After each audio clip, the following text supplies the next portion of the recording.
Welcome to the deep dive. Today, we're plunging into, well, maybe the biggest question. Why does anything exist at all? It's huge, isn't it, that fundamental why? Exactly. We're taking a deep dive into something called the cosmological argument. It's this ancient quest, really, to find a first cause for everything. Been around for millennia. Right. And our mission today is to kind of unpack it, go beyond the simple versions, mix in some philosophy, some science. And see why it's actually still a hot topic. So what is it, fundamentally? Well, it's what philosophers call an a posteriori argument. Fancy term, but it just means it starts from observation. Okay, so based on what we see. Precisely. We see the universe exists, things happen, things change, and the argument tries to reason back to some kind of uncaused first cause to explain it all. Got it. So where does this whole journey begin, like historically? You really have to start with Aristotle. Way back, you talked about an unmoved mover. Right, the unmoved mover. But it's not like pushing things, is it? Not like dominoes. No, that's a common misconception. It's not a push. Think more like a saucer of milk for a cat. An attraction. Exactly. It causes motion by being the ultimate goal or object of desire, pulling things towards it, metaphorically speaking. It doesn't move itself. And he had this idea about causes happening now, right? Yeah. Simultaneously. Yeah, the essentially ordered series. Yeah. Like your hand moving a stick that pushes a rock. All at the same time. Right. For the rock to move, the stick and hand have to be moving right now. And Aristotle argued that chain of simultaneous causes can't just go back infinitely. There has to be a first unmoved source of that motion. Okay. Then, centuries later, Aquinas picks this up. He does. St. Thomas Aquinas. His third way is really relevant here, the argument from contingency. Contingency, meaning things that don't have to exist. Exactly. Things that are possible to be and not to be. You, me, this planet. Yeah. We exist, but we could not have existed. Our existence isn't built in, it's dependent. Oh. So Aquinas reasoned if everything were like that, just contingent. Then potentially nothing would exist. Right. There could have been a point where none of these contingent things existed. And if there was ever absolutely nothing, well, nothing can come from nothing. So nothing would exist now. Which is obviously wrong, because here we are. Precisely. So he argues there must be something that isn't contingent, something whose existence isn't borrowed, a necessary being. Something that exists by its own nature. Yes.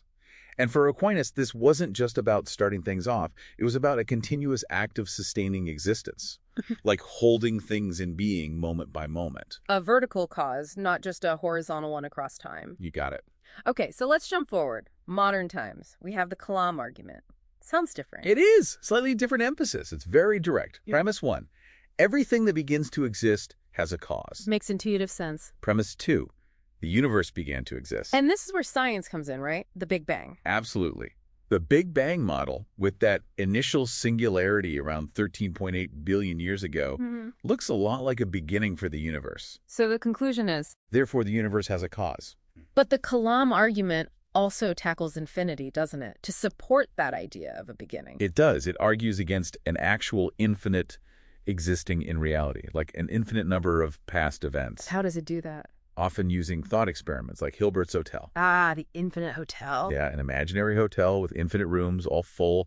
If a new guest arrives, you can just shift everyone one room down. And make space. Because infinity plus one is still infinity. Right. But then you get paradoxes if infinite guests leave or infinite buses arrive. It suggests an actual completing infinity leads to contradictions. So the past must be finite. The universe must have had a beginning. Okay, but then quantum mechanics. Doesn't that mess things up? The curveball. Yeah, like quantum tunneling or these vacuum fluctuations.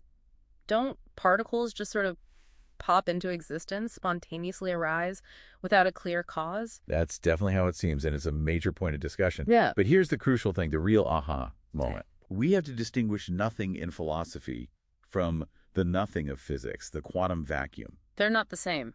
Not at all. Philosophical nothing is absolute non-being. No space, no time, no energy, no laws. A complete void. Total absence.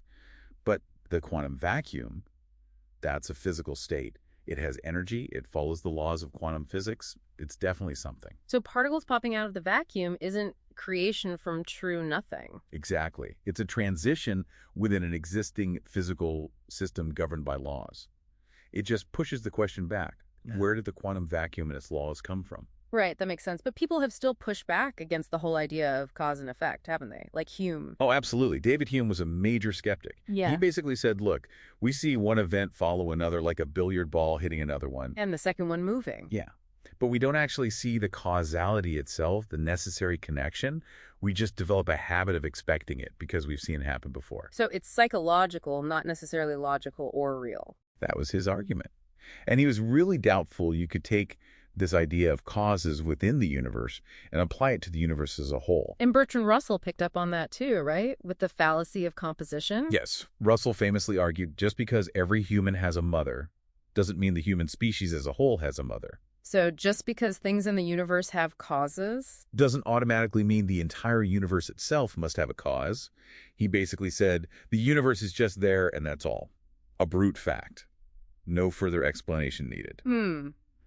Is there a counter to that? Well, some argue the fallacy doesn't always apply. Think about it. If every single brick in a wall is red, isn't the wall itself red? Yeah, seems so. So maybe contingency needing an explanation is more like the redness of the bricks.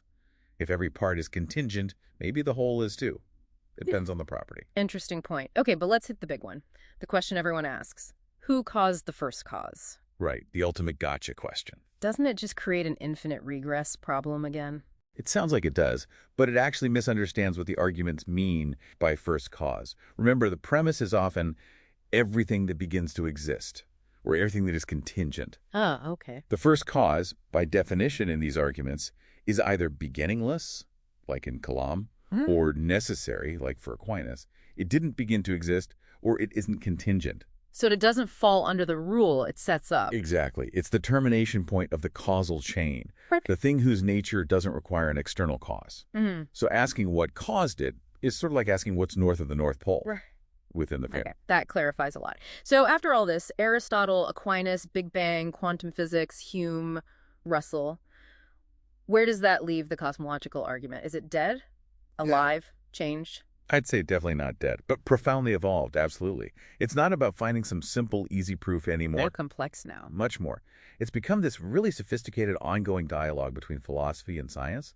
It sharpens our questions about reality, existence, causation. So it forces us to think harder about these fundamental things. Precisely. It's still incredibly relevant for framing those ultimate questions. And I guess in the end, that debate just highlights our deep, enduring human need to understand, well, why there is something rather than nothing. That's the heart of it. It's a question that keeps driving us in science and philosophy. So what will you, listening now, make of it all? It's something to keep pondering.